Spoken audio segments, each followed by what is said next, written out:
आज से कुछ महीने पहले मेरे रिलेटिव की तबीयत खराब होती है, जिस वजह से मुझे हॉस्पिटल के चक्कर मारने पड़ते हैं।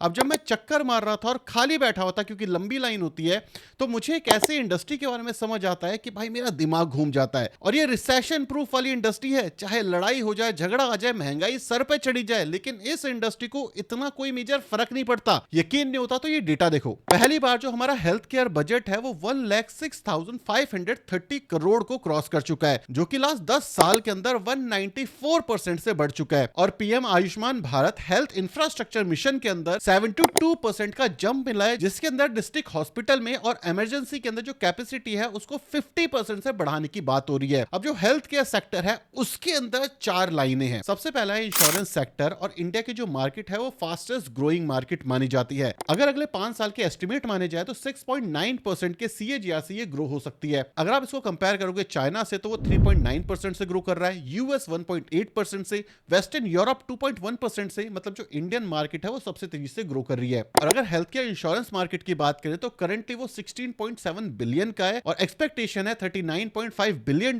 की 2030 तक। मतलब 13.1% के CAGR से जो मार्केट है ये ग्रो कर सकती है। देखो, इंडिया के अंदर जो पेनिट्रेशन है इंश्योरेंस की वो ऑलरेडी काफी कम है। इंडियंस इंश्योरेंस को इस नजरिए से देखते हैं कि वो इंश्योरेंस नहीं है, वो एक तरीके का बर्डन है। और कोविड के बाद से जो सिनेरियो है ये काफी ज्यादा चेंज हो गया है, क्योंकि लोगों को ये समझ आ गया कि बिना इंश्योरेंस के जो उनकी सेविंग है वो सिर्फ एक बीमारी दूर है, पूरी की पूरी सेविंग गायब हो जाएगी। अब आप सोचोगे कि काफी अनरियलिस्टिक नंबर है, मुझे भी ऐसा लगता था, लेकिन ये डेटा देखो, 2022 के अंदर जो out of pocket medical expenses किए गए हैं उसका नंबर है $41.58 बिलियन। मतलब क्या है कि जिनके पास इंश्योरेंस नहीं था वो मिडिल क्लास से गिर करके लोअर मिडिल क्लास में आ चुके हैं। अब कोविड के बाद से काफी हाई डिमांड थी इंश्योरेंस सेक्टर की, और रीसेंट बजट के अंदर इंश्योरेंस सेक्टर के ऊपर टैक्स भी कम कर दिए गए। पहली कंपनी है HDFC लाइफ इंश्योरेंस कंपनी। ये जो कंपनी है ये 1,28,000 करोड़ के आसपास की है। इसका जो PE है वो 67 का है। एक्सपेंसिव है, हाँ एक्सपेंसिव है। अगर स्टेटमेंट की बात की जाए तो टॉप लाइन लगातार ग्रो हो रही है, और जो बॉटम लाइन है ये भी लगातार ग्रो हो रही है। अगर हम शेयर होल्डिंग पैटर्न देखें तो जो म्यूचुअल फंड वाले हैं उन्होंने अपनी होल्डिंग बढ़ाई है, वहीं पे जो FII है उसने अपनी पोजीशन थोड़ी सी कट करी है। और इसी सेक्टर में हमारी दूसरी कंपनी आती है जिसका नाम है ICICI prudential life insurance company. इसका जो मार्केट कैप है ये 73,000 करोड़ के आसपास का है, और जो इसका PE है वो 45 के आसपास है। अगर हम इसके स्टेटमेंट की बात करें तो जो टॉप लाइन है वो आपको लगातार ग्रो होता हुआ दिख रहा है, वहीं पे जो बॉटम लाइन है इसके अंदर भी आपको कंसिस्टेंसी के साथ ग्रोथ देखने को मिल रही है। और अगर हम शेयर होल्डिंग देखें तो म्यूचुअल फंड वाले हैं उन्होंने अपनी होल्डिंग बढ़ाई है, वहीं पे जो FII है उसने अपनी पोजीशन थोड़ी सी कट करी है। अब इस सेक्टर में एक बड़ा इशू भी है, जो लोग हैं वो इंश्योरेंस नहीं लेते। वो इंश्योरेंस क्यों नहीं लेते? उन्हें लगता है कि भाई इंश्योरेंस समझ नहीं आता, काफी कॉम्प्लिकेटेड है, कौन कौन से टर्म्स हैं, और इसी के साथ साथ ये जो इंश्योरेंस है ना ये एक बर्डन की तरह उन्हें फील होता है। अब लोगों का भरोसा इंश्योरेंस पे इस वजह से भी नहीं आता क्योंकि जब उनको क्लेम करना होता है तो इंश्योरेंस कंपनियां रिजेक्ट कर देती हैं।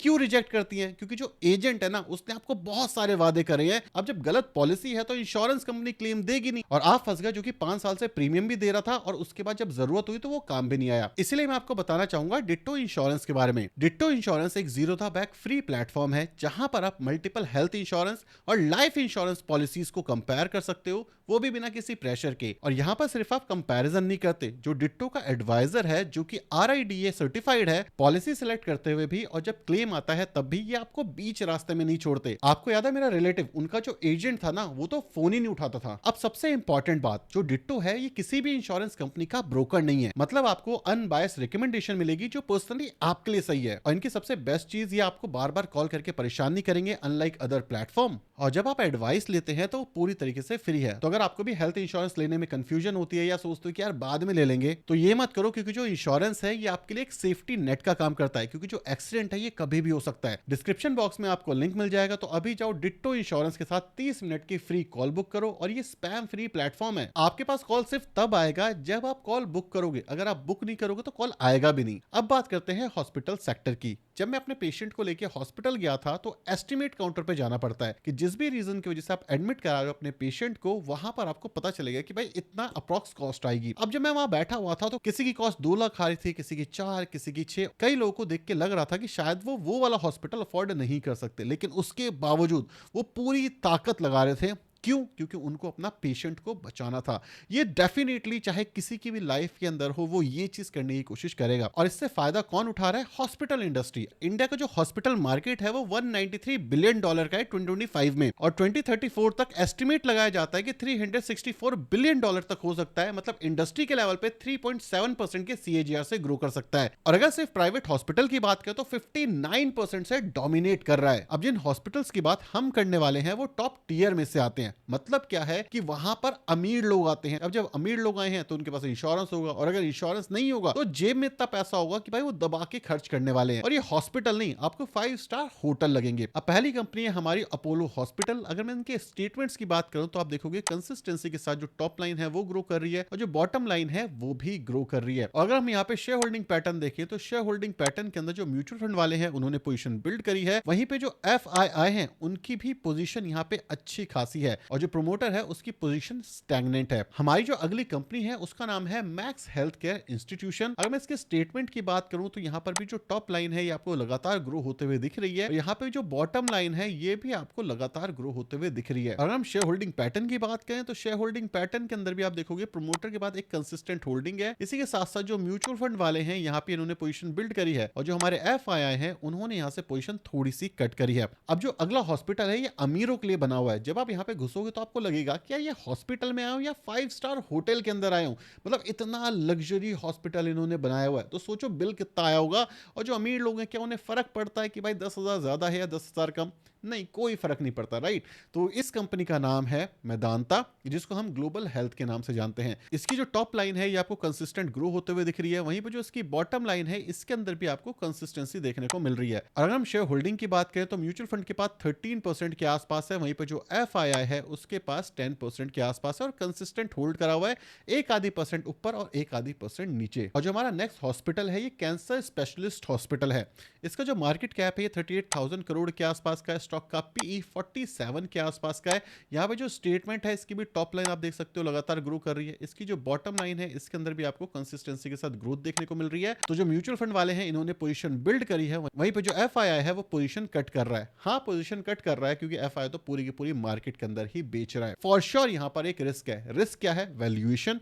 वैल्यूएशन यहाँ पे काफी ज्यादा हाई है। वैल्यूएशन हाई क्यों है? क्योंकि प्रिडिक्टेबल बिजनेस है, और जो कैश फ्लो है वो पता रहता है, और हाई कैश फ्लो वाला बिजनेस है। यहाँ पर जो बेड की कैपेसिटी है सारे की सारी कंपनीज ने ये प्रोजेक्शन की रही है कि आने वाले टाइम पे 10 to 15% ये जो अपने बेड्स हैं इसको इंक्रीज करेंगी। और एक और इंपॉर्टेंट चीज, जो मेडिकल वीजा होता है गवर्नमेंट ने ये भी बोला है कि उसके ऊपर भी छूट मिलेगी, क्योंकि बाहर देश के जो लोग होते हैं वो इंडिया आकर के अपना इलाज कराते हैं, क्योंकि जो इंडिया है वो रिलेटिवली दूसरे बड़े देशों की अपेक्षा सस्ता है। इसलिए बाहर से काफी सारे लोग आते हैं जो कि इंडिया के अंदर अपना इलाज कराते हैं। इन स्टॉक्स को कोई बाइंग और सेलिंग रिकमेंडेशन मत समझना, ये आपकी एनालिसिस के लिए है, तो एनालिसिस जरूर करना इस इंडस्ट्री के ऊपर। हमारा जो अगला सेक्टर है वो इंडिया के लिए काफी सारा डॉलर लेके आता है, और इंडिया की जो GDP है उसके अंदर एक मेजर कंट्रीब्यूटर भी है, और पूरी की पूरी दुनिया की ये मेडिसिन स्टोर बन के बैठा हुआ है। और हम बात कर रहे हैं इंडियन फार्मास्यूटिकल सेक्टर की। एग्जांपल के तौर पे PLI स्कीम के अंदर 3,16,797 करोड़ की सेल्स ऑलरेडी जनरेट हो चुकी है,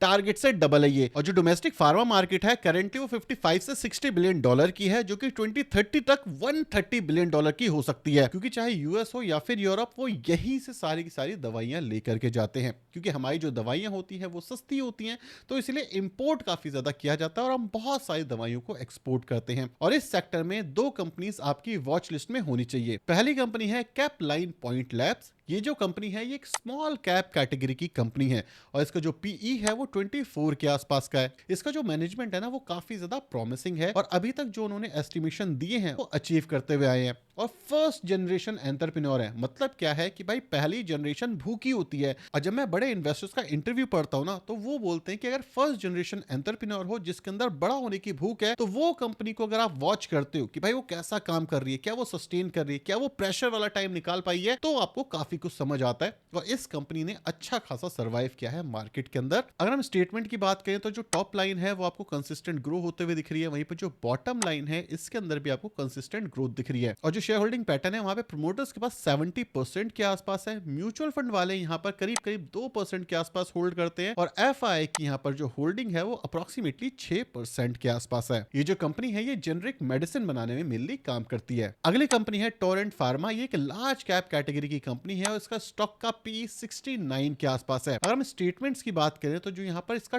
टॉप लाइन है ये आपको ग्रो होता हुआ दिख रहा है, वहीं पे जो इसका बॉटम लाइन है इसके अंदर भी आपको अच्छी खासी ग्रोथ दिख रही है। और अगर हम शेयर होल्डिंग पैटर्न देखें तो प्रमोटर के पास अच्छी खासी होल्डिंग है, वहीं पे जो म्यूचुअल फंड वाले हैं इन्होंने अपनी पोजीशन थोड़ी सी कट करी है और जो एफआईआई है उसके पास यहाँ पे अच्छी खासी होल्डिंग है और थोड़ी सी पोजीशन यहाँ पर इसने बिल्ड भी करी है। अब जो इंडिया का फार्मास्यूटिकल सेक्टर है ना ये ज्यादातर केसेस में आपको हाई पीई का दिखता है क्योंकि इसकी डिमांड बहुत ज्यादा है, ये बहुत ज्यादा एक्सपोर्ट करता है, इंडिया में बहुत सारा डॉलर लेकर के आता है। लेकिन यहाँ पे रिस्क क्या है, इस सेक्टर में सबसे बड़ा रिस्क है रॉ मटेरियल। हमारा जो फार्मास्यूटिकल सेक्टर है ये रॉ मटेरियल इंपोर्ट करता है चाइना से। अब जो चाइना है ना ये बीच बीच में अपना खेला दिखाता है। क्या खेला दिखाता है कि कभी रॉ मटेरियल की कॉस्ट बढ़ा देगा, कभी एपीआई की कॉस्ट बढ़ा देगा, कभी आकर के बैन लगा देगा। जब उसे रिस्क दिखता है तो सप्लाई को कंट्रोल कर लेता है। तो ये बड़ा रिस्क है इंडियन फार्मास्यूटिकल सेक्टर के ऊपर कि ये पूरी तरीके से मतलब 0 to 100 एपीआई से लेकर के मेडिसिन ये पूरा इंडिया में नहीं बनता। और इस वजह से अगर कंपनी की टॉप लाइन नहीं बढ़ती तो यहां पर एक बड़ा क्रैश आ सकता है क्योंकि वैल्यूएशन एक्सपेंसिव है और जो ऑपरेटिंग प्रॉफिट मार्जिन होता है ना वो काफी ज्यादा कम होता है इस सेक्टर के अंदर। और चौथा सेक्टर है हमारा कैपिटल मार्केट और 2025 में इस मार्केट का साइज $3.8 बिलियन